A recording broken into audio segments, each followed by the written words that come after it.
بسم الله الرحمن الرحيم. بسم الله الرحمن الرحيم. الحمد لله رب العالمين والصلاة والسلام على أشرف الأنبياء والمرسلين على نبiyina Muhammedin ve ala alihi ve sahbihi ecmaîn. Rabbimize şükürler olsun. Uca Allah Teala bizlere bu İslam dininin güzel nimetlerini, güzelliklerini öğrenebilirik. Həqiqətən də tevhid elmini öğrenmek, meseleleri bilmek Rabbimizin en büyük nimetidir. Rabbimize şükürler olsun. Həmçinin Peyğəmbərimizə, onun əhl-i beytinə, onun əshabələrinə, haqq yoluna gedənlərə Uca Allah Taala'nın xeyir duası, bərəkəti olsun. Biz əvvəlki mövzularımızı götürmüşdük tevhid elmindən. Həqiqətən əzəmətli bir bu elmdir bu. Bunu hər bir müsəlman bunu incəliklə bilməlidir. Çünki cənnətə aparan yol budur. Əməllərin qəbul olunması üçün şərt budur. Ona görə də bunun fəzilətini bilmək əlbəttə ki, insanda olan daha da bu elmə bağlılığı, Allah'a şərik qoşmaqdan, o fitnələrdən uzaq durmağı daha da insanı daha da gözəlləşdirir, cəlb eləyir. Fadlu tevhid və mə yukaffiru minəz-zunub. Yəni tevhidin fəziləti, yəni bunu bilən insan və bunu əməl edən insana nə gözləyir? Hansı günahları bağışlanır və günahların bağışlanması üçün əlbəttə ki, ən böyük səbəbdir. Ona görə də İslam deyəndə çox insanlar var ki, zamanımızda İslamdan yazırlar, amma İslam deyir, amma İslamın əsasını, İslamın gözəlliyini anlatmırlar. Görürsən ki, İslam dedikləri ya bidətdir, İslam dedikləri ya xurafatdır, ya da ki, tevhidin əleyhinə olan şirkdir. Allah'a şərik qoşmağa dəvət edirlər və adını da qoyurlar ki, İslam. Amma İslam deyir, ona görə düzgün başa salınmalı. İslam nədir? İslam əsası əlbəttə ki, hər bir şeyin əsası tevhid elmidir. Yəni, yalnız Allah'a ibadət etmək, Allah'a heç bir şey şərik qoşmamaq. Düşünün, yəni, rububiyyət nə deməkdir? Yəni, Allah Taala'nın Rəbb sifəti, Xaliq, hər şeyi yaradan, kainatı yaradan, hər şeyi idarə edən. Deməli, hər şeyi yaradan, kainatı idarə edən Uca Allah'dırsa, ibadətlə onun üçün olunmalıdır. Yəni, elə çıxır ki, kainatı yaradan Uca Allah Taala'dan başqa ilah mı var? Biz gəlib Allah'tan başqasından yardım istəyək. Kainatı yaradan hər şeyin sahibi odursa, deməli, ibadətlər də ona edilməlidir, dualar da ona edilməlidir. Ya, bu məsələləri çox düzgün başa düşmək lazımdır. Ona görə də bəzi insanlar görürsən gedirlər ölülərdən, qəbirdən, daşdan istəyirlər. Və bəzən deyəndə ki, onlardan istəmə, deyir ki, sən onları inkar mı edirsən? Xeyr, biz Peyğəmbəri inkar etmirik və heç kimsə Peyğəmbəri inkar edə bilməz. Peyğəmbərimizi inkar edən dindən çıxar, kafir olar. Amma demək ki, Peyğəmbərdən istəmə, o deməkdir ki, Peyğəmbəri inkar etməkdir. Xeyr, əksinə, Peyğəmbərimiz bəyan deyib ki, Peyğəmbərimiz, onun əhl-i beyti, onun əshabələri və ya salih insanlar və ya Allahın övliya qulları kimsə deyib ki, mən öləndən sonra gəlin məndən istəyin və ya mənim qəbrimdən istəyin. Yox.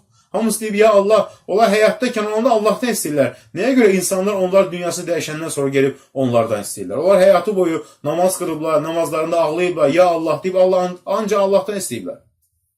Amma insanlar gelib onlardan kömək istəyir. Bu batildir, bu doğru deyil. Altı Quran-ı Kərimdə buyurur, yəni bu tevhid elmi, bunu düzgün bilənlər üçün nə müjdə gözləyir, bunun fəziləti nədir? Əgər sən bunlardansansa, Rəbbinə şükr eylə. Gecə namazlarına şükr eylə ki, Allah Teala səni şirk qoşmadan qoruyub. Allah Teala sənin tevhid əhli eləyib. Deməli, Allah Teala səndən xeyir istəyib. Əl-ləzīnə əmənu və ləm yəlbisu imanəhum bi zulmin. Ən'am surəsi 82-ci ayə. O kəslər iman gətirdilər və imanlarına zülmü qatmadılar. Nə deməkdir zülmü qatmadılar? Burada əsas məqsəd nədir? Əlbəttə ki, şirki qatmadılar. Bu ayə ilə də Peyğəmbərimiz s.ə.v-in sahabələri bunun mənasını anlamadılar. Dedilər ki, ey Allahın Rasulü, əyyünə lə yazlim nəfsəhu. Yəni, kim ola bilər ki, içərimizdən kim insan vardır ki, öz nəfsinə zülm etməsin? Yəni, zülmdən məqsəd nəyi başa düşdülər? Günahları. Qorxdular ki, bu ayənəndən sonra əgər o kəslər ki, iman gətiriblər, əməllərinə zülmü qatsalar, onlar üçün əmin-əmanlıq yoxdur axirətdə. Əmin ola bilməz Allahın əzabından. Qorxdular.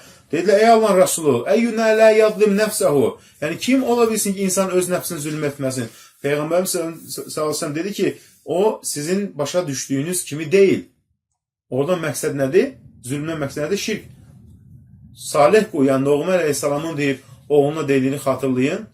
Ya bunəyə, lə tuşrik billah, Allah şərik qoşma, innə şirkə lə zulmun azim. Allah şərik qoşmaq ən əzəmətli nədir? Zülümdür. Yəni, zülümlər içərisində ən əzəmətli zülümdür. Onun misli bərabər ola bilməz. Çünki səni yaradan uca Allah, kainatı yaradan uca Allah, sənə nəfəs verən uca Allah, səni öldürəcək uca Allah, dirildəcək uca Allah, bütün bunlar ola, gedirsən bəziləri Allahdan başqa, daşdan, ağacdan, qəbirdən, pirdən, nədənsə yardım diləyir. Bu doğru deyil. Ancaq Allahdan istənilməlidir. Və yaxud da ki, bəziləri ki, mən Allahdan isə onu vəsilə qoşuram. Kim sənə deyib ki, harada yazılıb ki, Allahdan başqa dünyasını dəyişmiş salih insanlara vəsilə qoş? Yoxdur Quran-ı Kərimdə elə bir ayə. Ayə dəqiq gətirək ki, vabtaq ileyhi vəsilə, Allah vəsilə götür. Ayənin əvvəlini sonunu oxuyun. Orada bəyəndiyi ki, qəbirlərə gedin, daşlara gedin. Yox, imanla, təqva ilə Allaha yaxınlaşın. Yəni, öz nəfslərinə zülm etməzlər. Zülm 3 qismə bölünür. Ən əzəmətli zülm hansıdır? Əlbəttə ki, bağışlanmayan zülm. Yəni, bağışlanmayan ki, insan bilə-bilə, haqqı biləndən sonra bunu edərsə, o insan ki, cəhalətindən dolayı edirsə, əlbəttə ki, cəhalət üzürdür. Allah günahlarını bağışlasın. Amma bununla bərabər yenə də o ən əzəmətli bir zülm etmiş olur. Yəni, tövbə etmədən dünyadan köçərsə. Ən əzəmətli zülm nədir? Allaha şərik qoşmaq. Niyə görə ən əzəmətli zülm adlandırıb? Zülm sözün mənası nə deməkdir? Bir şeyi öz yerində qoymamaq, bir şeyin haqqını verməmək deməkdir. Yəni, çünki şirk nə deməkdir? وَدُرْ ibadəti fi غَيْرِ مَوْعِدِهَا İbadəti lazımı olan yerində etməmək. İbadətin sahibinə verməmək, Allahdan başqasına etmək. Ona görə nədir? Ən əzəmətli zülm odur ki, Allahdan başqa, Allah ola-ola Allahı qoyub, daşdan, ağacdan, qəbirdən və ya dünyasını dəyişmiş salih insanlardan, peyğəmbərlərdən, övliyalardan yardım diləmək. Bu doğru deyil. Ancaq ya Allah deyib Allahdan istəmək lazımdır. Bəzi insanlar ya filan kəs, ya filan kəs. Bu doğru deyil. Həmən dediğin insanlar həyatı boyunca bir dəfə də olsun deyiblər ki, ya peyğəmbər kömək ol. Xeyr, həmişə deyiblər ki, ya Allah. Biz nəyə görə onlardan kömək istəməliyik? Heç onlar özləri bunu demir o salih insanlar. Birinci bunu Rəbbimiz buyurmuyub, peyğəmbərimiz buyurmuyub. Ona görə nədir? Ən əzəmətli nədir? Şirk bu. Çünki sən zəif bir insanı, zəif bir məxluqu Allaha tay tutursan, Allaha bərabər tutursan. İkinci zülm nədir? İnsanın öz nəfsinə zülm etməsi, yəni günahlarla. Bu da zülm adlanır. Çünki nəyə görə? Günahlarla öz nəfsinə zülm edirsən və öz nəfsini, yəni səni cəzaya məruz edəcək Allah dərgahında. Əgər tövbə etmədən dünyadan köçmüş olsan. Qul innəl xasirinəl-ləzīnə xasiru anfusahum. De, ziyan içərisində olanlar o kəslərdir ki, öz nəfslərini, öz əhəllərini ziyana düşər etdilər. Yevməl qiyamə, qiyamət günü. Üçüncü zülm nədir? Zulmül abd lin-nas. Bir insanın başqa bir insana, Allah bəndəsinə zülm etməsi və ya malını götürməsi, qeybət etməsi, vurması, söyməsi, təhqir etməsi və s. Onun namusuna toxunması, qeybət etməsi namusu haqqında və s. və s. Böhtan atması, ələ salması. Bunlar hamı nədir? Zülm. Və yaxud da ki, bir insanın qanını tökmək, zülm. Bu zülmün növü, əgər sən halallıq almasan, Allah da səni bağışlamır. Birinci növ zülmdə, əgər tövbə etmədən dünyadan köçsən, Allah bağışlayandır. Amma bilə-bilə inkar edib köçsən, o insanın əməlləri boşa gedər. Amma o insanlar ki, bəzi zəlalət dəvətçilərin ardınca gedirlər və bilməyərəkdən Allaha şərik qoşurlar, onlar üzür sahibidir. Allah da onları hesaba çəkəcək. Yəni, İslam dini onlar hər kəsə belə kafir demir. Deyilir ki, onun əməlində şirk var. Hər şirk edən müşrik dindən çıxır, yox. Əməlində şirk var. Amma söhbət bu nədən gedir? Bilə-bilə haqqı inkar edərsə. Əlbəttə ki. Amma ən əzəmətli zülm nədir? Birinci mövzumuz odur. İnnəllah lə yəğfiru ən yüşrəkə bihi və yəğfiru mə dunə zəlikə limən yəşə. Nisə surəsi 48-ci ayə. Allahdan ona şərik qoşmağa bağışlamaz. Ondan başqa istədiyi günahı istədiyinə bağışlayar. Ona görə nədir? Əd-dəvavinun thələfə. Qiyamət günü 3 dənə deyir, dəvavin, yəni kitablar var ki, əməllər toplanacaq. Lə yəğfirullah, Allah şərik qoşmaq. İkinci, və lə yətrukullah minhu şeyən. Allah da orada heç bir şeyi tərk etməz. Və huvə zulmul ibad, insanlara olan zülm, ona görə hesaba çəkiləcəksən. Və sonra gəlir təhtəl məşiə, Allahın istəyi altında olan günahlar o kitabda yazılacaq. Hansıdır? İstəyəni bağışlayar, istəyəni bağışlamaz. Yəni o insanlar ki, Allaha şərik qoşmayıblar, amma böyük günahlarla dünyadan köçüblər. Yəni o insan əzabını görsə, təmizlənsə və yaxud da birbaşa şəfaətə nail olsa, belə, yəni heç zaman əbədi cəhənnəmdə qalmayır. Çünki əbədi cəhənnəm kim qalar? Kafir və müşrik, yəni Allaha şərik qoşaraq, bilərəkdən Allaha şərik qoşaraq dünyadan köçənlər. وَلَمْ يَلْبِسُ إِيمَانَهُمْ بِظُلْمٍ. Yəni imanlarına şirki qatmadılar. Yəni iman etdilər, amma Allaha şərik də qoşmadılar. Bəzi insanlar görsən Allaha iman gətiriblər, gündə 5 vaxt namaz qılırlar, amma gedir qəbirdən, ölüdən, daşdan, ağacdan. istəyir. İmanını zədəliyib, nə ilə? Allaha şərik qoşmaqla. Ulaikə ləhumul əmn, o kəslər ki, Allah iman gətirdilər və imanlarına şirki qatmadılar, onlardır əmin-amanlıq içərisində olanlar. Əmin-amanlıq ya mütləq, kamil əmin-amanlıq ki, o insanlar ki, Allaha şərik qoşmurlar və günahlardan da çəkinirlər, birbaşa sorğu-sualsız cənnətə girəcəklər və yaxud da ki, etdiyi günahlarına görə, o günahlardır ki, böyük günahlar ki, tövbə etmədən dünyadan köçdülər və onlar əzabını görəndən sonra tövhid əhli olduqları üçün əbədi cəhənnəmdə heç zaman qalmayacaqlar, əzabını görəndən sonra cənnətə girəcəklər. Yəni, ya kamil əmin-amanlıq, ya da ki, naqis əmin-amanlıq. Ona görə nədir?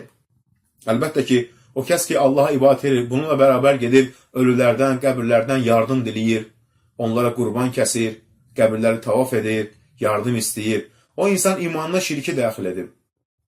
O insan tövbə etməlidir. İbadəti ancaq Allah üçün etməlidir.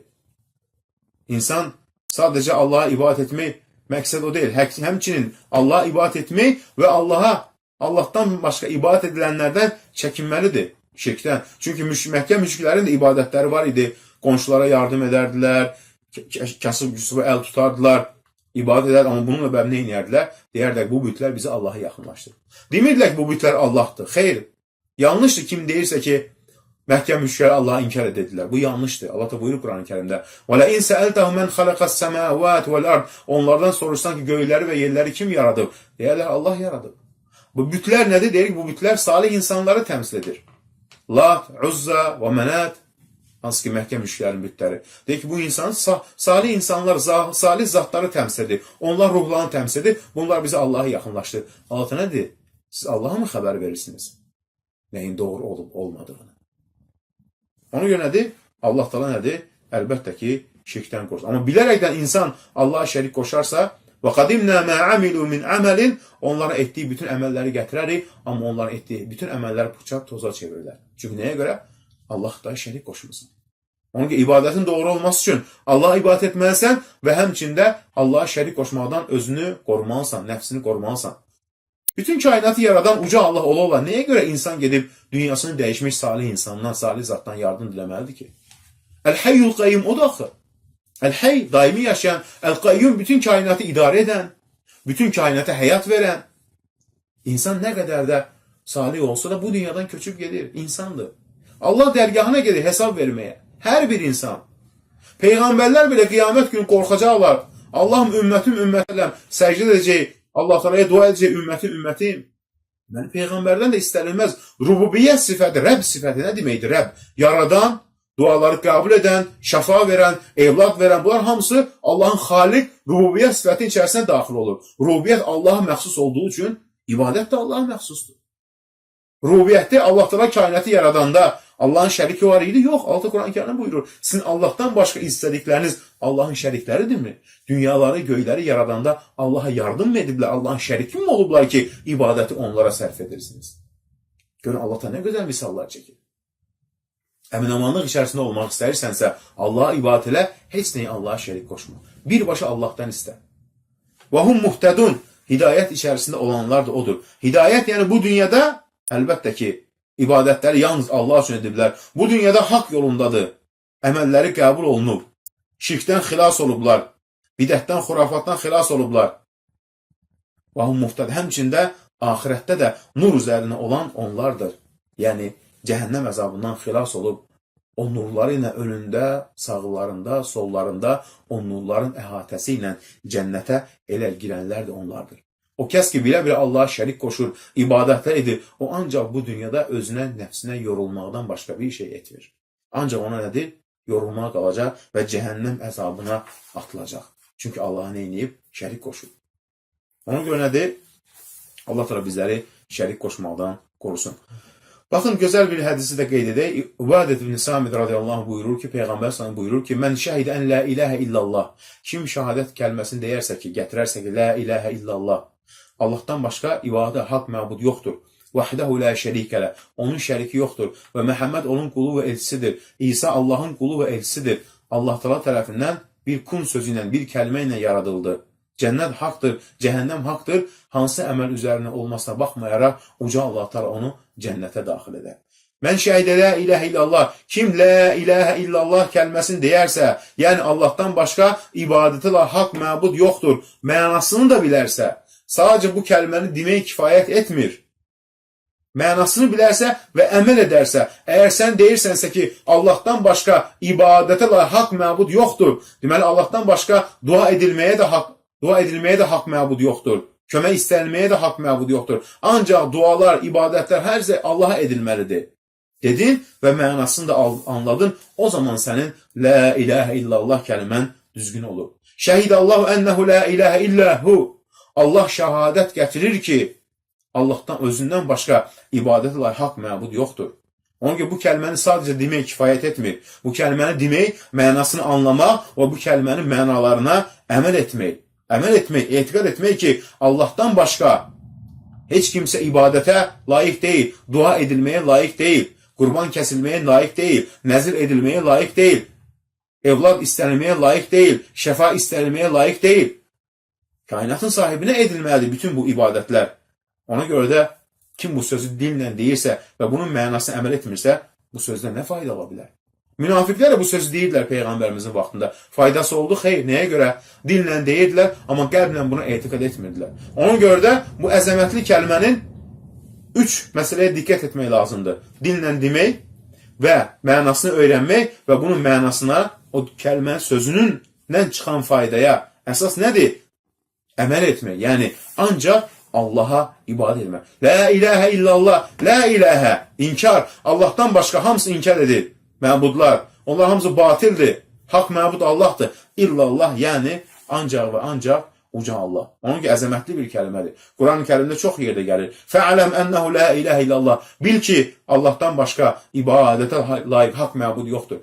Həmçinin la ilahe sözün mənası Allahdan başqa Allah yoxdur. Yanlışdır. Allahdan başqa məbud yoxdur. Yanlışdır. Allahdan başqa ibadətə layiq haqq məbud yoxdur. Çünki Allahdan başqa ibadət olunan məbudlar var, amma batildir. İnsanlar gəlirlər qəbirlərdən, daşdan, ağacdan yardım diləyirlər. Onun ki, haqq söz nədir? Əlavə olunmalıdır. Baxın, Məkkə müşrikləri nəyə görə la ilahe kəlməsini qəbul demədilər? Çünki bilirdilər ki, desələr, Allahdan başqa ibadət edilənləri tərk etmədilər. İnnəhum kənu izə qilə ləhum la ilahe illallah. Onlara deyiləndə ki, la ilahe illallah deyin. Yəstəkbirun, təkəbbürlü göstərdilər. Və yəqulunə əinnə lətəriku əlihətinə li şairin məcnun. Bir şair Məcnuna görə biz ilahlarımı tərk edək deyərək təkəbbürlülərindən belə cavab verdi Məkkə müşrikləri. Amma onlar nədir? Əlbəttə ki, cəhənnəmə hasil oldular. Ona görə nədir?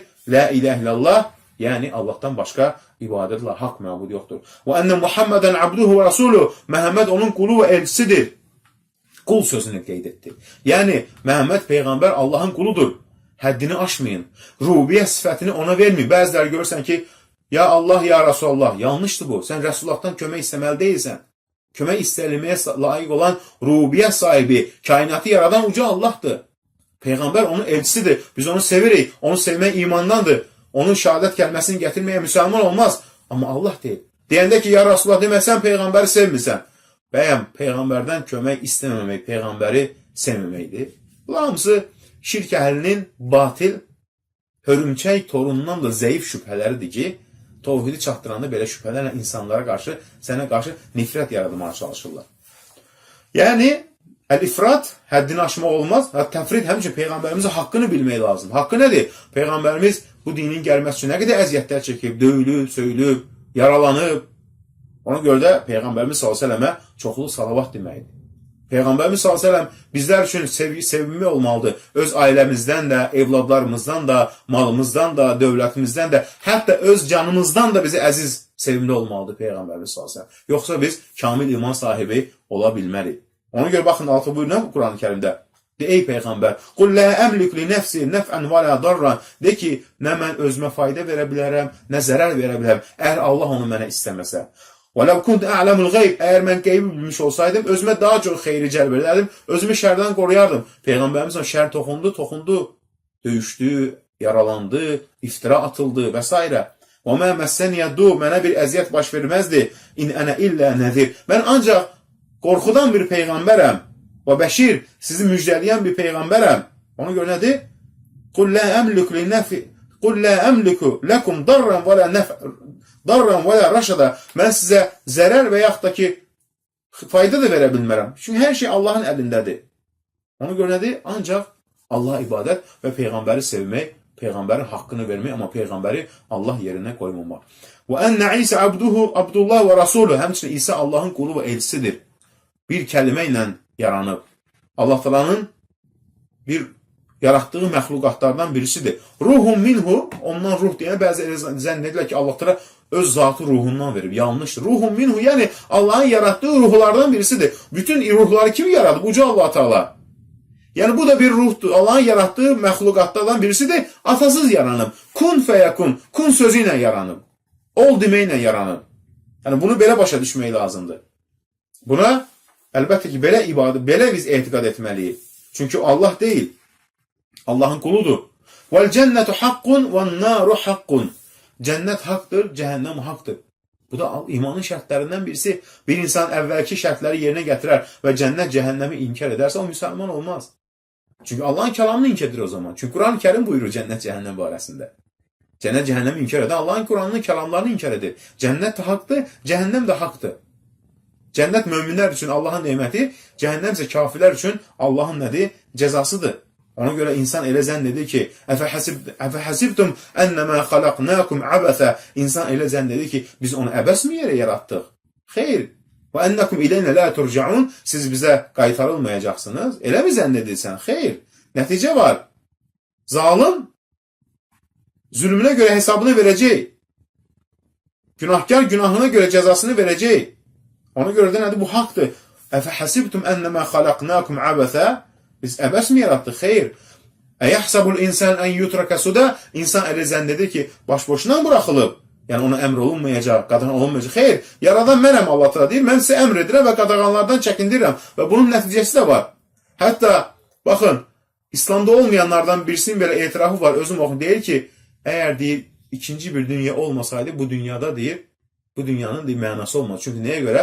Zalim deyir, hesabını verməz, ədalətsiz, onun qarşısını almaz. Deməli, ikinci bir dünya var ki, ahirət dünyası var ki, insan orada soru-suala əlbəttə ki, nədir? Çəkiləcək. Ona görə nədir? Bu da nədir? Əlbəttə, ədxələhullahul cənnət alə mə kənə minəl əməl. Yəni, bu da Allah Taala'dan bir vəddir möminlər üçün. Hər hansı bir əməl üzərinə olsa belə, Allah Taala onu eləyər, cənnətə daxil edər. Yəni, əgər tövhid əhlidirsə, bu dedikləri yerinə yetiribsə, Allah şərik qoşmayıbsa, böyük günahları olsa belə, böyük günahlardan tövbə etməyib dünyadan köçsə, tövhid əhli olduğuna görə o günahlarının qarşılığında əzabı çəkəndən sonra cənnətə daxil olacaq. Tövhid insanı əbədi cəhənnəmdə saxlamaz. Yəni, birinci girənlərdən olmaz cənnətə. Amma o insan ki, tövhidi yerində və üstəlik günahlardan da çəkinib, böyük günahlardan, o insan əlbəttə ki, soru-sualsız inşallah cənnətə girənlərdən olacaq. Ona görə də bir hədisdə qeyd edək, bununla mövzu ilə əlaqəli. فَإِنَّ اللّٰهَ حَرَّمَ عَلَى النَّارِ مَنْ قَالَ لَا إِلَٰهَ إِلَّا اللّٰهِ. Kim la ilah kəlməsini deyərsə, yəni mənasını bilərək bu kəlməyə əməl edərsə, Allah Taala deyir, onu cəhənnəm əzabını ona haram edər. Bu da nədir? Əlbəttə ki, la ilah kəlməsinin mənası. Allah üçün deyərsə, riya üçün deyil, insanlara göstəriş üçün deyil, yəni o adın mənalarına əməl edərsə, ona da, bu da əzəmətli bir nədir? Əlbəttə ki, hədislərdən birisidir. Sadəcə dinlən demək deyil, onun mənalarına əməl etmək lazımdır. Uca Allah Taala bizləri eşidib faydalanlardan eləsin. Uca Allah Taala bizləri tövhid əhli eləsin. Allah Taala bizləri şərik qoşmaqdan qorusun. Çünki şirk qoşmaq ən böyük günahlardan birisidir. Rəbbimiz Əl-Hayyub, Əl-Qayyum olan Rəbbimizə imanımız varkən biz nəyə görə Rəbbimizə şərik qoşaq ki? Nəyə görə ki biz acizlərdən, daşdan, ağacdan yardım diləyək ki? Və yaxud da qəbirdən, və yaxud da ki pirdən, və yaxud da ki dünyasını dəyişmiş salih insanlardan. Salih insanlar yaxşı əməl edirlər ki, Allah dərgahında cənnəti qazansınlar, cəhənnəm əzabından xilas olsunlar. Onlar yaxşı əməllər etməyiblər ki, biz gedib öləndən sonra onlardan yardım diləyək, ya filan kəs mənə yardım edir. Bunlar hamısı nədir? Əlbəttə ki, yanlışdır. Uca Allah Taala bizləri qorusun, Uca Allah Taala bizləri müvəffəq eyləsin. Amin.